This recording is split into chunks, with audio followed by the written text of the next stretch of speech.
How to talk to strangers. Learn how to overcome shyness, social anxiety, and low self-confidence and be able to chat to anyone.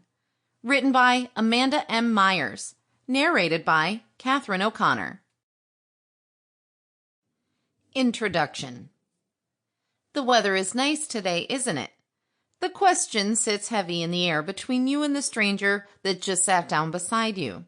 You are on the 6:30 a.m. bus route and you notice that hardly anyone, at least from your experience, speaks to anyone else during the morning commute.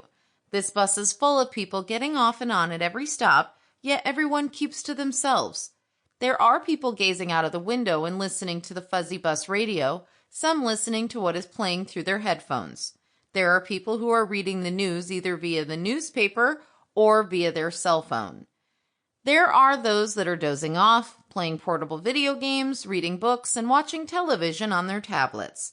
One thing is constant among the demographic of those riding the bus this morning: there is silence. Aside from the in-and-out radio, the sloshy opening of the bus doors, and the frequent screech of brakes, there is silence. No one speaks a word. But this particular person who just got on the bus and chose to sit right next to you decided to ask you a question as if she didn't get the email sent out this morning the rest of the occupants had gotten about the no talking rule.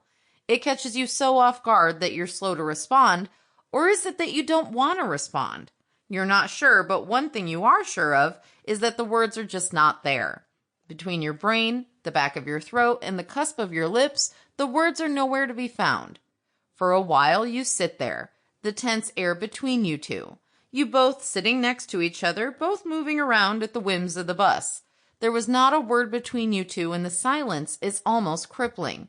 But as you sit there deciding what you will do, you think to yourself, yes, the weather is nice. Weddings, business meetings, grocery stores, theme parks, orientations, hotel lobbies, the DMV, your office at work, restaurants, movie theaters. Each one of these places shares one thing in common.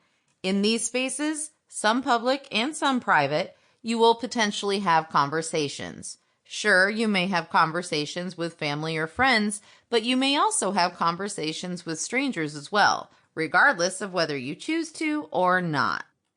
While out in public, most people remain cordial in proper greetings. Your hellos, your how do you do's, your goodbyes, your farewells, as well as with manners, your welcomes, and thank yous.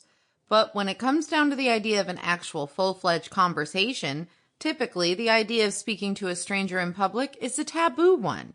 Some people love speaking to strangers and do so any chance they get. Sample complete. Ready to continue?